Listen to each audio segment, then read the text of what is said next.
در گمرکات لله الحمد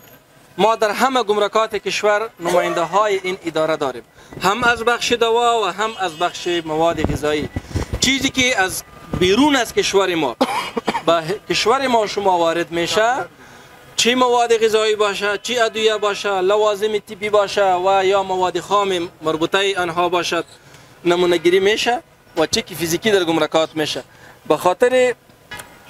تاسو ته بهتره معلومه ده چې د خوړو او درملو ملي اداره دا یو نوې ایجاد شوې او ناتاسیسه اداره ده چې په تیر شل کلن بهیر کې دغه برخې ته هېڅ کار نه و سوی او دغه اداره په یو مفلوج حالت کې وه. نو د اسلامي امارت له راتګ سره سم موږ ډېره هڅه او هان دا شروع کړی چې تر څو د دغې ادارې دواړه برخې چې یوه د دوا برخه ده او بله د غذا برخه ده، د دواړو برخو لپاره موږ کوټلي ګامونه پورته کړو او د دغې برخې د کنټرول او پرمختګ لپاره کار وکړو چې لله الحمد موږ تقریبا په دغه برخه کې 80 څخه تر 80% پورې کار کړی. پاتې 10 سلنه کار چې هغه هم سیستم سازي ده او قانون سازي ده او د هغه ترڅنګ د ظرفیتونو ارتقا ده او دغسې په دې برخه کې د متخصصینو استخدام ده، د لابراتوارونو ایجاد ده. په دې باندې ډېر جدي او دقیق کار روان ده چې دغه کار به انشاءالله په لنډ وخت کې موږ پای ته ورسو. راځو اوس اساسي خبره دا ده چې د خوړو مسؤلیت یا مسؤلیت مواد غذایی دا څومره اړین او مهم ده. په ټوله نړۍ کې هیڅ داسې یو هیواد نه لیدل کیږي چې هغه د غذایي خوندیتوب له اړخه 100% خوندي وي. په امریکا کې، اروپا کې، روسیا کې، چین کې هر کال په زرګونه خلک د خوړو د نه خوندیتوب له امله خپل ژوند له لاسه ورکوي، په لکونو خلک ناروغان کیږي. حفظ الصحه هم 15% کولی شي چې د عدم مسؤلیت غذایی څخه مخنیوی وکړي. نو په همدې اساس داسې یوه اداره، داسې یو نظام چې هغه دغه برخه کنټرول کړي او د دغې برخې د پرمختګ لپاره کار وکړي دا ډېر اړین ده. نو موږ په همدې اساس دلته مختلف کارونه په دې برخه کې شروع کړي. یوه برخه هغه دا ده چې موږ د غذایي مسؤلیت یا غذایي خوندیتوب لپاره قانون جوړ کړی. دغه قانون باندې اوس هم د ضبط ادارو سره کار روان ده چې ډېر ژر به وزارت عدلیې ته ولېږل شي او په مختلفو طرز العملونو باندې کار سوی، مختلف رهنمودونه جوړ سوي، په مقرره باندې کار روان ده چې دا هم د قانون سازي برخه ده. دویمه مهمه خبره هغه پالیسي ده چې موږ پالیسي جوړه کړې ده او پالیسي مو د مشرتابه مقام ته لیږلې. او دریمه موضوع هغه د دغې برخې د ریاستونو او د اړوندو شعباتو پرانیستل دي چې موږ په دې برخه کې الحمدلله پراخه تشکیل ورته جوړ کړی ده او اوس تازه مو د غذایي خوندیتوب لومړی بس ریاست چې متخصص ډاکټر صاحب نعیم الله ایوبي مشر د رئیس ده دغه ریاست ایجاد کړی. ترڅنګ موږ د غذایي خوندیتوب فابریکو ته د جواز ورکولو او بازار ته د اجازې ورکولو ریاست چې متخصص ډاکټر صاحب محمد ولی عادل رئیس ده او داسې یو بل ریاست چې د کیفیت تضمین ده دا ایجاد شوي. یو کار دا سو چې موږ د ادارې په دننه د ادارې له منځه کوشش کوو چې سیستم سازي وکړو. څومره فابریکې چې دلته دي که هغه د درملو که بخښنه غواړم د غذایي توکو تولید کوي که پروسس کوي، د دغو فابریکو ثبت او جواز ورکول دي. همدارنګه د دغو فابریکو چې کوم اقلام دي، کوم تولیدي اقلام لري، د هغو اقلام ثبت او ارزونه ده او هغوی ته نړیوال او ملي سټنډردونه معرفي کول دي چې د سټنډردونو د جوړولو په برخه کې تاسې ښه پوهېږئ چې هغه د انسا محترمه اداره ده یا د ملي سټنډرد اداره ده. موږ نړیوال سټنډردونه راخلو، په ملي سټنډردونو باندې بدلو، هغوی ته یې ورکوو چې هغوی سټنډردونه موږ ته معرفي کړي او په دغو سټنډردونو باندې هغوی بیا کار وکړي. کله چې د انسا د ملي ادارې له لوري نه دا سټنډردونه قابل د قبول سول، موږ ته قابل د تایید شو، موږ د فابریکو باندې به تطبیقوو. دریمه موضوع هغه دا ده چې موږ د فابریکو لپاره سیستم سازي کوو چې هغوی ته د ډیټابیس ورکول دي چې دا په آینده ډېر لنډ آینده کې انشاءالله دا کار موږ ترسره کړو چې څومره خام مواد دلته راځي افغانستان ته، که دلته په فابریکو کې تولیدیږي، فابریکو کې پروسس کیږي، دا به د یو ډیټابیس له لارې د موږ تر کنټرول لاندې وي. دوی به ټول خپل آوټپوټ او انپوټ، یعنی هغه شی چې دوی ته راځي او هغه شی چې له دوی نه بهر وځي، دا به ټول په دې کې ثبتیږي او موږ به د خپل یوزر له لارې دا کنټرولوو. بل کار د موږ څه ده هغه په بازار کې نظارت او ارزونه ده چې تاسې نن د همدې موخې په خاطر باندې دلته رابلل سوي وئ چې نن تاسې د دې شاهدان وئ چې 4 غټ موټر غذایي مواد چې تقریبا تر 20 ټنو زیات دي دغه هدر ته اماده دي او دا صرف د کابل د ښار له مختلفو ناحیو څخه راټول سوي دي حتی په دې کې د کابل ولسوالۍ هم نه دي شاملې صرف د کابل د ښار مربوط دي او موږ تقریبا د کال له پیل څخه تر اوسه پورې بغیر له دغو موادو چې تاسې شاهدان یې 100 ټنه نور هدر کړي چې په دې کې 100 ټنه داسې غذایي توکي وو چې هغه د خوندیتوب له امله غیر خوندي وو او مونږ هغه راټول کړي دي او هغه مو هدر کړي دي او له منځه مو وړي دغه کار د موږ لله الحمد په ولایاتو کې هم جریان لري تاسې په جریان کې چې د جمهوریت پر مهال دغه اداره صرف د کابل تر ښار او د کابل تر د یو څو ناحیو پورې منحصره وه حتی د کابل په ولسوالیو کې فعالیت نه لري اوس لله الحمد موږ بغیر له کابله په 3 نورو ولایتونو کې فعالیت شروع کړی چې په یو شمېر ولایتونو کې مو تشکیل تطبیق سوی او یو شمېر نورو ولایتو لپاره موږ 1500 بس ته اوس عملا اعلان ته ورکړي د اصلاحات اداري له لارې دلته راځي ثبت نام کړي له دوی څخه به امتحان اخیستل کېږي او وړ خلک ورته معرفي کېږي تر څو موږ وکولی شو چې په د کابل په شمول په 14 ولایتونو کې مونږ د غذا او د درملو د برخې خپل دفاتر ولرو ریاستونو امریتونو ولرو تر څو دغه برخې کې صحیح کنټرول کړو مونږ کوشش دا ده چې مونږ د خوړو خوندیتوب ته کار وکړو په دې برخه کې ګوره افغانستان نظام د نړیوالو قانونسینونو د نړیوالو قوانینو یوه برخه ده مونږ د بین الملل یا د ملګرو ملتونو غړي یو نو دوی باید په دې برخه کې کوټلي ګامونه پورته کړي دوی د صرف ځینې میډیایي او ځینې داسې کارونه چې هغه بنسټیز نه دي په هغو باندې ځان نه خلاصوي افغانان په دوی حق لري دا د افغانانو حق ده دوی باید راسي د دې پر ځای چې خلکو ته یوه کیلو غنم تقسیموي دوی د خوړو په خوندیتوب کې سرمایه ګذاري وکړي دوی د خوړو په خوندیتوب کې کار وکړي دوی د دې پر ځای باندې چې پلمپیناټ خلکو ته ورویشي تقسیموي سوی تغذیې په برخه کې دا هم یو ښه اقدام ده مګر د دې اقدام هم ستاینه کوو خو اما رادسي هغه د مل نیوټریشن او یا هم د سوی تغذیې اساسي او بنسټیز لامل په دې هیواد کې څه ده چې یو مهم لامل عدم خوندیتوب د غذا ده هغه د له منځه یوسي د غذا عدم خوندیتوب تنها دا نه ده چې تاریخ به تیر وي تنها دا نه ده چې کیفیت به خرابوي ګورئ مونږ د غذا په خوندیتوب کې 3 مهم شی لرو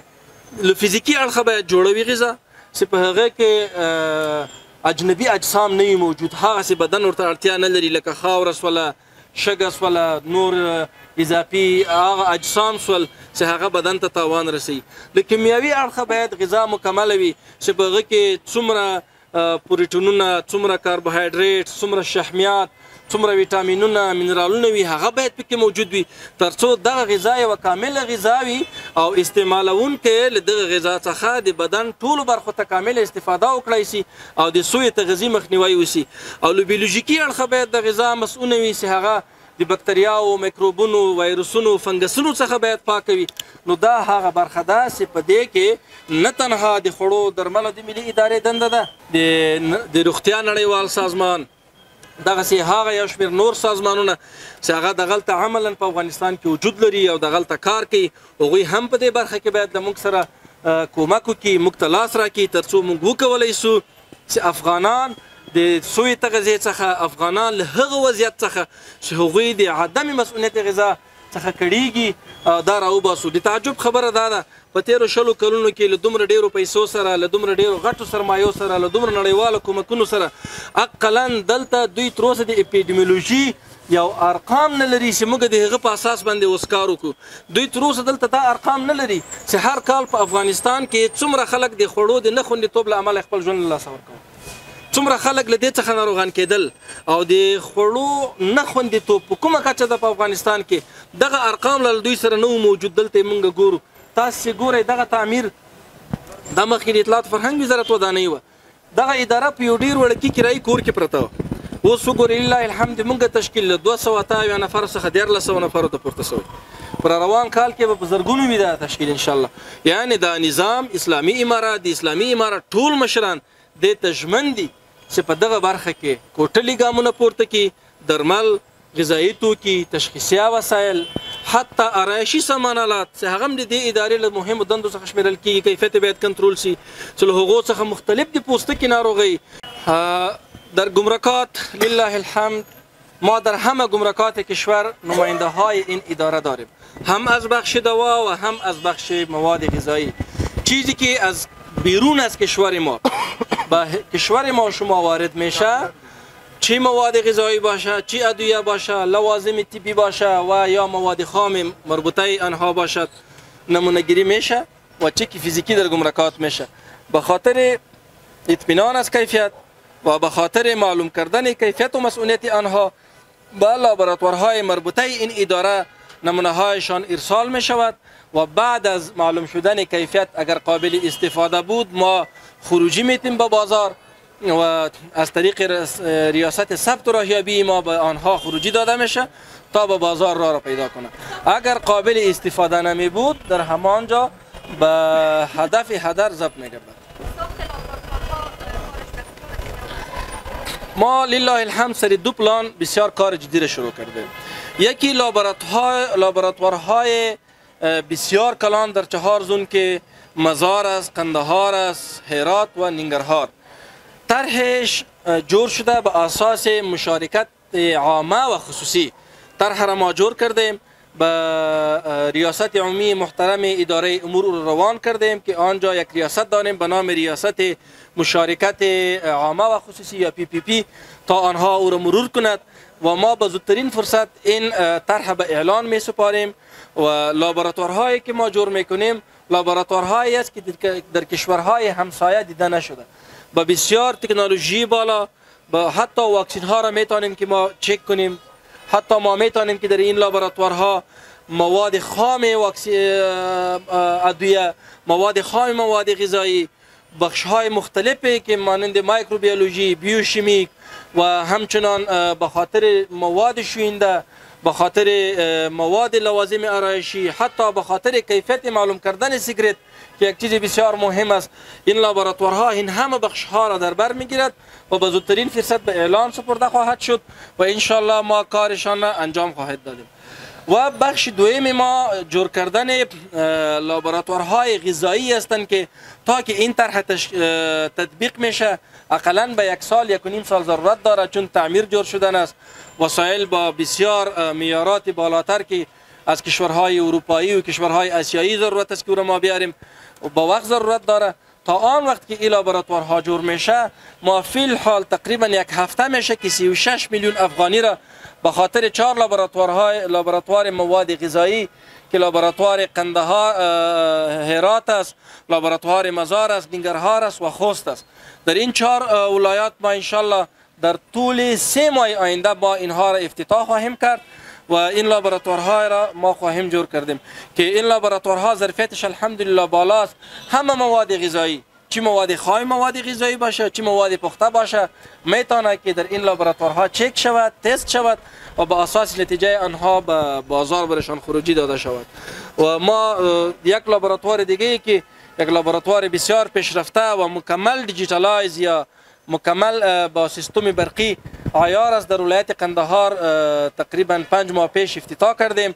که حالا بسیاری مشکلات ما حل است. همچنان لابراتوار ننگرهار را بعضی وسایل را برشان دادیم که یک 20% فعال است، ما میخواهیم که 100% را فعال بسازیم. لابراتوار هرات است که تقریبا 20% فعال است، میخواهیم که 100% را فعال بسازیم و در این طرح جدیدی ما که ما 36 میلیون افغانی برشان داریم این ان شاء الله به زودترین فرصت ما شروع کنیم که کارهایشان. بخش سوم ما است که ما میخواهیم که همه سیستم های اداره را چه مرکز باشد، چه ولایات، چه گمرکات این را دیجیتالایز یا برقی بسازیم، کامپیوتری بسازیم به اصطلاح، که همه سیستم ها در دیتابیس های مختلف ثبت خواهیم گردید. از طریق دیتابیس او کارهایی که در ماهها خلاص میشد ان شاء الله عالی در 1 روز و در ساعت ها خلاص خواهیم شد و به خاطر شفافیت، به خاطر جلوگیری از فساد این کار ما انجام میدیم. که مثال خوبترش امید تعمیر است که شما میبینید نو به خاطر پذیرش جور کردیم. در داخل امید تعمیر دیتابیس ها نصب است، ماشین تیکتینگ،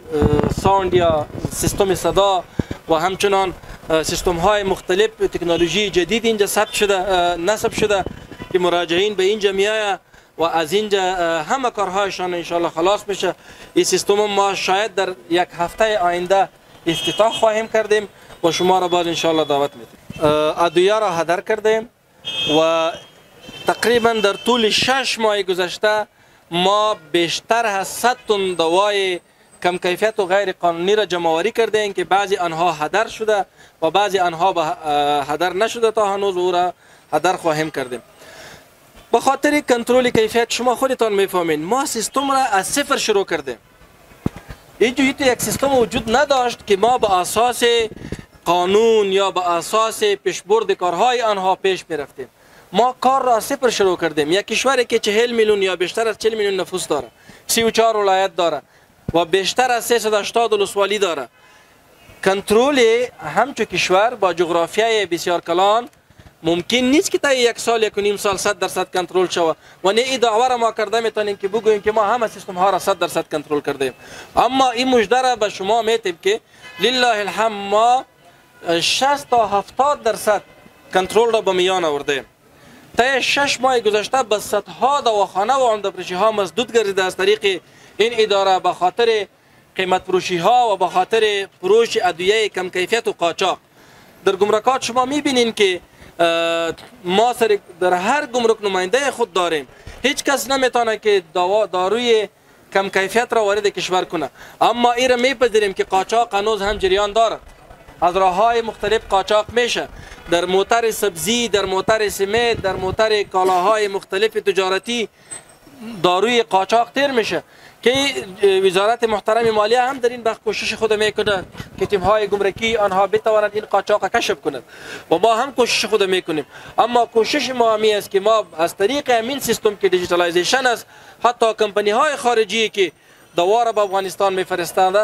میفرستند آنها باید لینک شود تا ما هر تابلت را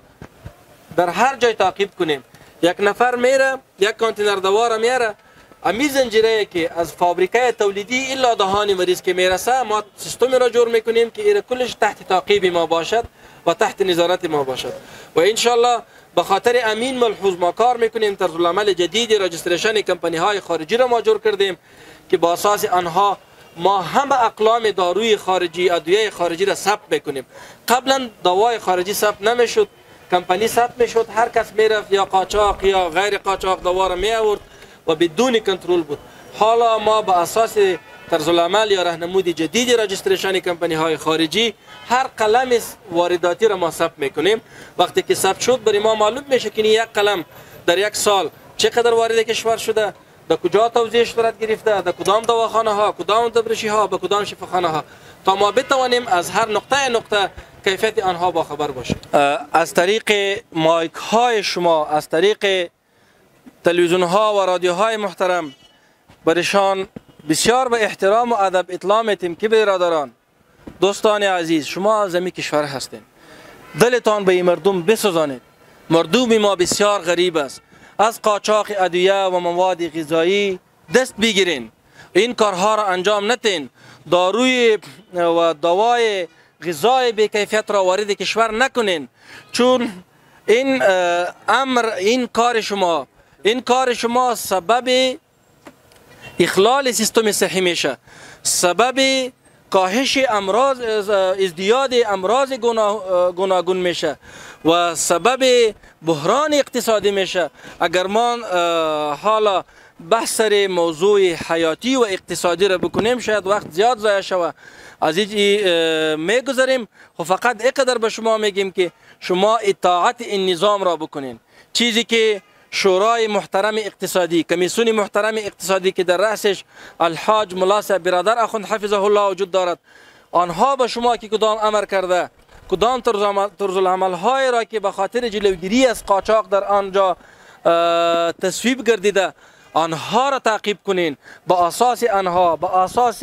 اصول و قوانین اداره ملی غذا و ادویه افغانستان پیش برین تا بتوانیم که به مردم خود چیزی که لازم است به همان طور خدمت را کرده بتوانیم. تیم های نظارت ما به خاطر یک ساعت و یک روز و یک ماه نیست. تیم های نظارت ما 24 ساعته است. اگر شما ببینین شاید در اینجا یک لیست شما مشاهده کنین که تیم هایی که از طرف شب کار میکند میره با آن عده شفاخانه ها و دواخانه هایی که از طرف شب نوکری هستند، میره به دواخانه های مربوطه اما آنجا نظارت میکنه که دوا را به کدام قیمت میفروشه، دوا و لوازمی که ضرورت یک مریض است به کدام کیفیت است، آیا قاچاق نورده باشه. یعنی شب و روز ما کار میکنیم الحمدلله و سیستم نظارت ما 24 ساعته است، 24 ساعت کار میکنیم. با اساس راپورهای ما اصلاحات زیادی به میان آمده، اما این را گفته نمیتونیم که 100% اصلاح شده. تا هنوز ما به شمول کابل در همه ولایت‌ها مشکلات داریم که این مشکلات به یک سیستم ضرورت داشت که ما سر از اون سیستم کار کردیم. چون ما 16,000 دواخانه داریم، بیشتر از 2,000 عمده فروشی داریم، بیشتر از 600 شرکت های وارداتی داریم، بیشتر از 58 فابریکه تولیدی داریم. ما نمیتونیم که سر هر تاسیس یک نفر پیرادار استاد کنیم. اگر میخواهیم که این سیستم ها را جدی تعقیب کنیم باید سیستم سازی کنیم، دیتابیس جور کنیم، سیستم دیجیتالایز جور کنیم که ما دست به کار هستیم. ما حتی به داخل مندوی همچون